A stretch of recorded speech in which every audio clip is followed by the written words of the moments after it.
everybody. Welcome from hot and sweltering Las Vegas.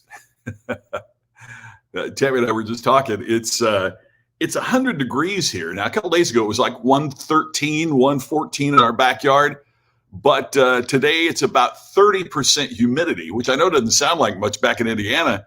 But boy, I'll tell you what, you get so used to it in the single digits here. And man, it jumps up to about 30%. And it seems like we are so stinking hot here today. Don't know about where you're from or what the temperature is all around the country, all around the world really today. But hope you're having a great day. It's a weekend edition where you just kind of check in and say hello. Brian's already here saying hello. Great to see you, Brian. We'll take just a couple minutes of your time and talk about something today. Pam, happy Saturday to you too. I hope that you are great. Oh, Charles, I was hearing about it. Smoke-filled Silicon Valley. Who was telling me? Somebody was telling me that they were on a flight recently, and just from the air, the smoke was just unbelievable there. So hope you're doing okay, and hope you're dealing with that all right. So man, fingers crossed for you. Hey, Scott. Yeah, it's pretty hot here. I'll tell you what, Tammy and I keep saying too. Well, in December, it's going to be better, right? So the winters here make the summers worthwhile, I guess. But and it's not. It's hot, but it ain't that. It's okay. Hey, Weldon, great to see you. It's a cool 86 in Chicago. Love that, Bruce. Brian, I appreciate that. Thank you so much. It's just getting started. It's getting those first pages done. If you missed yesterday, part of what I was talking about was what Zig Ziglar told me about, he had never written a book. He just got up every morning and wrote a couple of pages. And about 6 months later, they said he had a book. And that was the philosophy that got my first business book done. And writing a book seems so daunting, but you can write a couple pages. You get up tomorrow and write a couple more pages. That's the key to it. I will add one more thing I didn't tell you yesterday, Brian, and that is when I got the book done, after writing those 2-3 pages every day, I get a publishing contract for it, get it to the publisher, and they had me go back and rewrite the first 3 chapters. And here's the reason why. Writing is like a muscle, and the more it gets exercised, the better you get at it. And by the time I'd gotten to the end of the book, I was a better writer than I was at the beginning. Now, I'm not trying to claim I'm a great writer. That's not what I mean. I was just a better writer. And so it didn't sound like the same person had written the first part of the book that wrote the second part of the book. So one of the things that Stephen King says is that writers write. And one of the faults that a lot of writers get into is they write a chapter, and then instead of writing the next chapter, they go back and rewrite the first chapter. And they keep working on that first chapter to get it perfect. It's never going to be perfect, and done is better than perfect. So you can always go back and rewrite, but the main thing is get the manuscript done. Keep working on those couple pages a day. Hey, Alan, haven't seen you for a while. Hope everything is going great with you. Darcy, I know I will be like a kid at Christmas when I get up tomorrow morning because I get to run downstairs and turn on the television and watch the race. It's going to be so wild to see the Indianapolis 500 with nobody in the stands. For those of you who don't know, Darcy is as well. Huge race fan. Most people don't realize the Indianapolis 500 is the single largest spectator sporting event every year. The Indianapolis 500, Darcy, help me with it. You could fit the Vatican, all of Vatican City. You could fit the Rose Bowl. You can fit Yankee Stadium. You can fit Churchill Downs. You can fit that in the infield. Just in the infield of the Indy 500 track, of the Indianapolis Motor Speedway. It's unbelievable. It's so fantastic. Tammy and I hosted our Speakers Roundtable group a few years back when we lived in Indianapolis, and we took people to the track to visit the track, and we got to hear the historian Donald Davidson talk about the race. And I got to tell you, on the way out there were some people that were kind of like, you could tell they really didn't want to go. And we pulled through the gates and their eyes got big as saucers. We had one couple take us aside and go, we really thought this was going to be boring. And this is one of the greatest days that our group has ever had. It was really cool. It's so stinking amazing. Did it snow in Australia yesterday, Bruce? I haven't talked to our pals in Australia. It's, 5 a.m. Sunday there right now. So I'll catch up with them later today. We kind of forget that it's winter in Australia. When I was going to Australia 4 times a year, that was one of the weirdest things. I'd be walking through an airport in the summer here, and I'm carrying a coat, and people are looking at me like I'm crazy. Well, then you got on the flight to Australia, and everybody coming, oh, okay, yeah, we should have done that. So the seasons are flipped. One of the things I couldn't get my head around, Bruce, about Australia is still their big summer holiday. Like we have 4th of July. Well, obviously that celebrates the Declaration of Independence, so they don't have a holiday on 4th of July.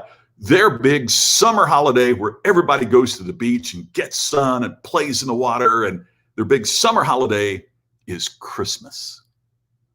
And for those of us in North America, in Europe, man, it is hard to wrap your head around, isn't it? That's it. Jerry, you're right. I'm not going to complain too much about it being too hot, because it won't be long until it's too cold. You are exactly right. Yeah, I got the alarm set, Pam. Way to go on. Oh, Charles, 500,000 acres burned from Napa to Big Sur. Oh my gosh. And Napa had such a horrible, time before, that area in Sonoma. Oh gosh, I hate that. Brian, I appreciate that. Thank you so much. Hey, Sonia, great to see you. Cabbage and smoked sausage, red potatoes and cornbread. That's Southern Indiana cooking. It's Southern cooking. I appreciate that. Thank you. It ain't bragging if you're from India. You got that, Charles. That is exactly right. As Dizzy Dean said, it ain't bragging if you've done it, huh? Ted, always great to see you. Pamela, glad that you are here, and saying hi to Weldon as well. And Pamela, look forward to seeing you tomorrow night on the Ken and Glenn show as well. Okay, so let's talk about a really important topic today. And the topic is, don't make it right, get it right. It's one of the things I've said for years, is that customers don't want you to make it right. They don't. Now, if you mess it up, yeah, that's what you need to do. If you mess it up with customers, you absolutely need to make it right for them. But customers don't want you to make it right. They want you to get it right. If I take my car in to be serviced and they don't do it properly, and I take it back and complain, they better make it right. They better fix it. They better not charge me. Better wash my car. Is that what I preferred? No, I preferred they got it right the first time. And so all of us, our challenge, whether you own the business as an entrepreneur, whether you work for the business, whatever you do, the challenge is to make sure we get it right the first time. And if we don't get it right, we've got to figure out how do we make it right. Now, don't get me wrong. I'm sitting here as I'm saying this, I'm thinking of a couple of clients that I've disappointed, that they didn't feel like they got what was promised to them. And I'll promise you, in one case they didn't. In another case, I thought they did. But you know what? It's not my opinion that counts. It's their perception. And we move heaven and earth, and are still doing so. One, trying to figure it out, trying to make it right to them. But even no matter what we do to make it right, we didn't get it right. And that's a problem. And so it happens to all of us. I mean, even those of us that talk about it and speak about it, make our livings doing it, at the end of the day, we're all human, but we could all do better. And we can all do better at getting it right. And here's the scary thing. According to a recent study, 33% say they'll take their business elsewhere after a single bad experience. So with some of these customers, we're not even going to get a chance to make it right. If we don't get it right, a third of them are done. I find that terrifying. I mean, it really is. When you think about it, I mean, how do you create distinction? How do you stand out if a third of the customers that you mess up are leaving? You can't. I mean, you've got to figure that out. And so what we want to look at is what's really important. So if you don't get it right, or even if you do get it right and it's just average, what's the main reason that customers leave? And it's phrased different in different surveys. It's phrased very different in different responses, but 57% list some kind of unaddressed negative review as the top reason to break up with where they're currently doing business. So they complained to you and you didn't take it seriously. Or they complained to you and you didn't respond. Man, I'll tell you what, one of the greatest dining experiences my wife and I have ever had. We got to feel like little Hollywood celebrities for a little bit. I had a program where I was speaking in California, and we went to Spago's in Beverly Hills. And we even went back for Tammy's birthday one year. And they were just amazing. And I've got to tell you, I mean, it's not inexpensive, but it's not, it was not more expensive than going to St. Elmo's in Indianapolis. I mean, it wasn't like, so outrageous you couldn't believe it. I mean, it was like going to a nice place like a St. Elmo's in Indianapolis or somewhere in downtown Chicago or whatever, but this is Spago's in Beverly Hills. And Wolfgang Puck was there the second time that we were there. And he sat down at the table and he talked to us. Well, I dropped the fact on him that I had heard that he told me few people knew. He was a chef in Indianapolis before he went to LA to start Spago's. He was in Indy. So I brought that up, and there were some, people that he knew in Indy that I've met, don't really know. But anyway, it was a great conversation. Man, it's so fantastic. Okay, so Spago's opens a new restaurant here. They closed the restaurant that they had in the mall that's attached to Caesar's Palace, and they opened a new one at Bellagio. So Tammy and I are excited, and we just closed a nice deal for the company, and we're going to celebrate it. And so we go to the Spago's here, and it was beyond horrible. The service was bad. The food was cold and late. It was just, everything you could possibly think of that was bad was bad. And when we asked to see a manager, which I seldom do, I don't, but they said he's too busy right now. He'll be over later. Everything that was bad was bad. Go on Yelp, search for me. You'll see the review I left of him. It was horrible. The reason I bring that up is the response was, "Oh, we are so sorry that it didn't go well. We're going to send over a dessert. The manager can't see you now, but we're going to send over a dessert, and we hope you'll give us another chance to make it up to you." Really? They didn't even take much off the bill. It was so bad. And I'm telling you this story about something that happened about 3 years ago. And we've never been back. That unaddressed negative review, we gave them one chance. We're part of that 33% that left after one bad experience. And if you ask me what was wrong with Spago's, it wasn't just that they had a bad meal. Everybody can make a mistake. It's that they didn't care. They didn't care here in Vegas. I'll go back to the one in Los Angeles if we're back there and we have something to celebrate. I'd go back there in a heartbeat. But I have no desire to go back here. And if you're coming to Vegas, I would recommend that you don't go there, right? So I know I've cost them, a dozen meals, which when you think about the meal there is $75, $80 a person times 2 or 3 or 4 people per table. You take that times 12. It's cost them a little bit. Hey, look, they're not going to shut their doors because they got a bad review from me. But you combine that with a third of people that are walking away after the first bad experience. And the number one reason wasn't because you made a mistake on the food. It's because you acted like you didn't care. It means that we've got to be really aggressive in a positive way at dealing with dissatisfied customers. Because not only do we got to get it right for our current customers, we got to respond to all the comments on social media. Now, before we go further with this, let me suggest, don't feed the trolls. There are going to be some people that if you had a restaurant, you could give them a free filet and free drinks, and they would complain that the air conditioning was 1 degree too cold, right? There are certain, you don't want them to come back. There are certain customers that you don't want to return. But as Jerry says here, when the business doesn't care, it's over the top in regards to a bad customer relationship. Jerry is exactly right. Brian, this reminds me of a story of a guy getting dinner with a stack of dollar bills for the server. Every time something was off, he took $1 away. Oh, I hadn't heard that. That is good. Hey, Dwayne's here. He's talking about cooking out and watching the Indy. Doesn't get any better than that. I agree. Yeah, it could be a lack of understanding the expectations. And Dwayne, there's the thing. I think if you have a fine restaurant like Spago's and you charge what they charge, it comes with it better come with the understanding that my expectations are pretty significant. I hope this didn't come out wrong. Don't mean this sound wrong, but if I bought a Rolls Royce, I think my expectations would be higher than of my Chevrolet.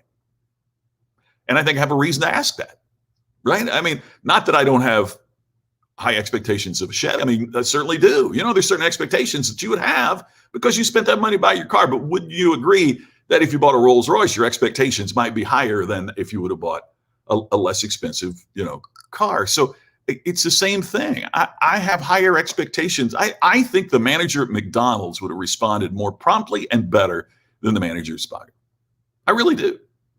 So the other aspect is I post this on social media, and the response was simply, "We're so sorry. We hope you'll give us another chance."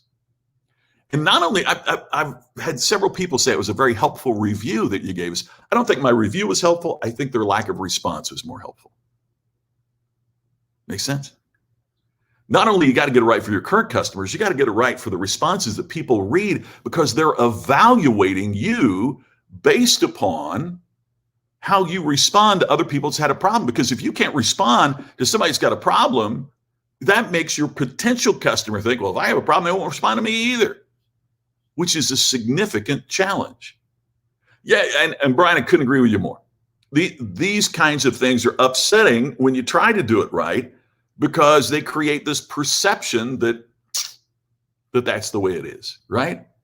Susan, yeah, you can't feed the trolls, though. And I think most of us have a really good sense of if someone has a legitimate complaint. For example, our meal we ordered and we still had not had our meal an hour later. That's a specific and legitimate complaint.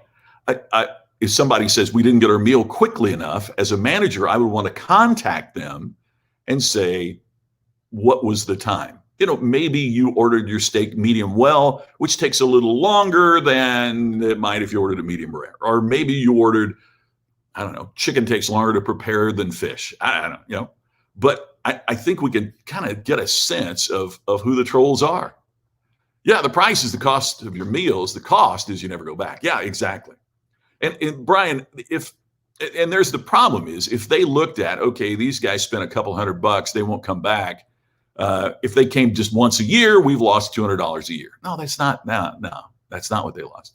They lost the meals that My Bad Review on Yelp cost them. They lost the word of mouth and the other thing is they don't know all the numbers. How many people would have eaten there? We got buddies. You saw my buddy Derek Kinslow post yesterday, if you were here yesterday, and Derek and his partner are coming out to Vegas, and we're going to go to Golden Steer, and we're going to go to Batista's, and we're going to go to our fave places. And he yesterday was texting, where else should we go? Well, okay, so it costs Spago not just Tammy me eating there, it costs them eating there, and them recommending it, and it's just crazy. It's sometimes I think I am sorry more of an affirmation than a feeling of yeah. Cheryl, you know what you reminded me of? It's like when someone apologizes and says, if you were offended by my remarks, I apologize. That always strikes me funny. If you weren't offended by my remarks, I stand by them. But if you were offended by them, then I'm sorry. It's not an apology if there's a qualifier in there. Gee, we're really sorry that we did that. Come back, spend more money with us, roll the dice again, and take another chance with your money that we're going to come through. So frustrating. Yeah, it's proactive versus reactive, Brian. Exactly.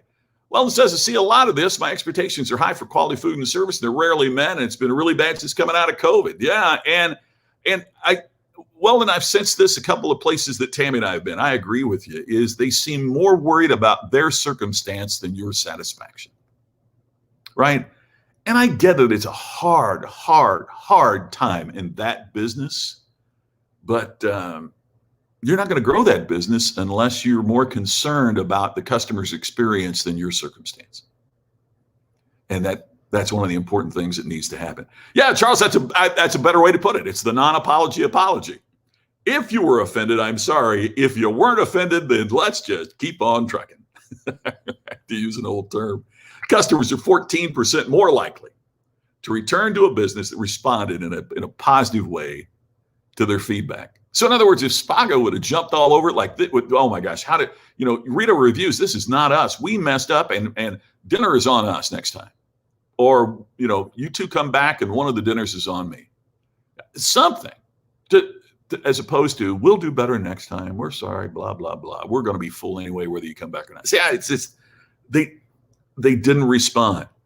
But here's the other aspect we got to be so careful about today that's relatively new, and that is that 97% of consumers are going to find local businesses online first. So if you've got 5 restaurants that you're considering going to, but you only got 2 nights in Vegas, and you go through the reviews, what are you going to do? Because you're not going to call and talk to the manager. You're going to read what's online, because now 84% of Americans wait online reviews before they decide to buy. I was on a program a while back with somebody who was a Yelp expert, which is, I thought, a very interesting thing to bill yourself. I'm a Yelp expert, but it's cool, right? And one of the things that she said that was really impactful is the best Yelp score you can have. And I'm sitting there going, well, 5, 5's the best No, she said, it's about 4.5 to 4.7. It's best Yelp score you can have. Well, why is that the best? And it's because when you and I get on, if every score is a 5, we think it's a setup, because we know that nobody's perfect. So what we do is not only look for the great reviews, but once we see the great reviews, then we look at what the bad reviews are and we see how they responded. Pretty important.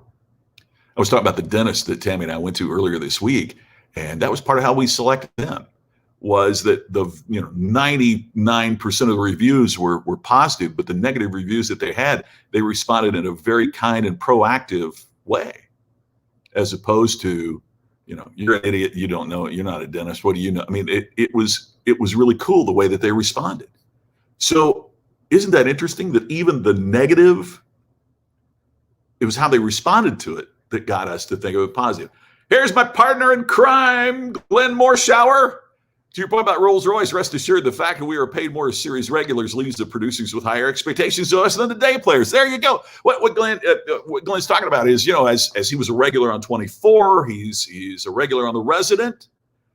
The producers of those shows have higher expectations of them as regulars than if they hired somebody to come in and, play a ER attendant for a day, right? Because the expectation level is higher.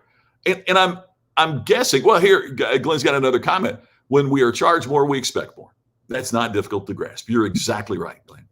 And I mean, there you go. I mean, if I'd have gotten a bad meal at McDonald's, I'm probably not. I'm probably going to be disappointed. Yeah, hey, nobody wants anything bad, but I'm probably not going to go on Yelp and complain. I'm not going to ask to see the manager. I'm not going to, I say, well, here's $7, I'm out, right?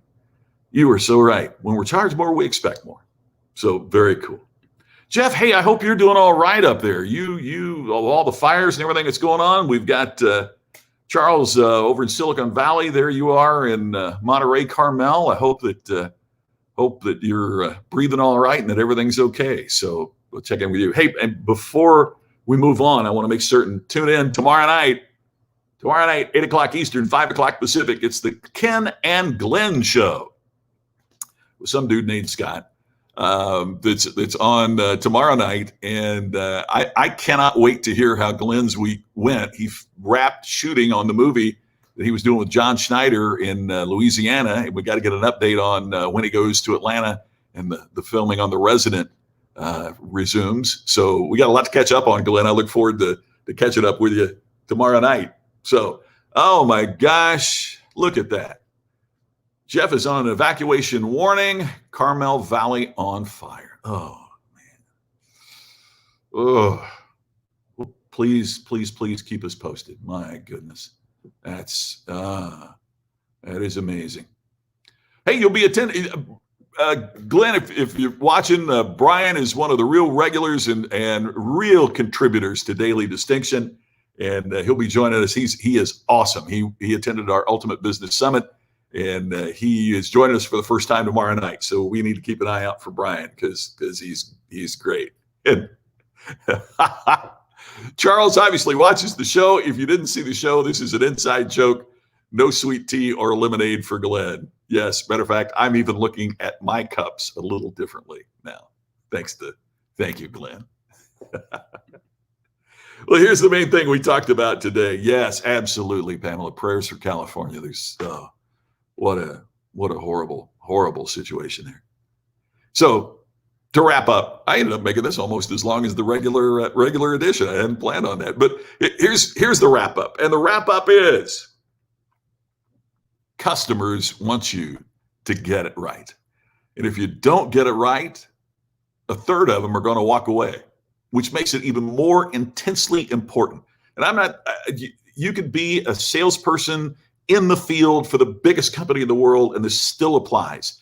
It especially applies if you are an entrepreneur. Whatever it is, you've got to make sure that you take care of people.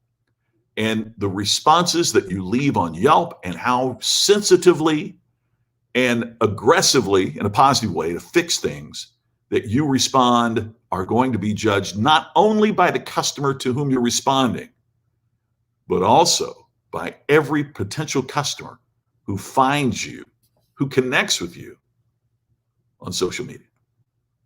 Hey, before we go, got to add this from Charles. A few of you paying Jeff. We're the same here in East Foothills of San Jose. Oh my gosh.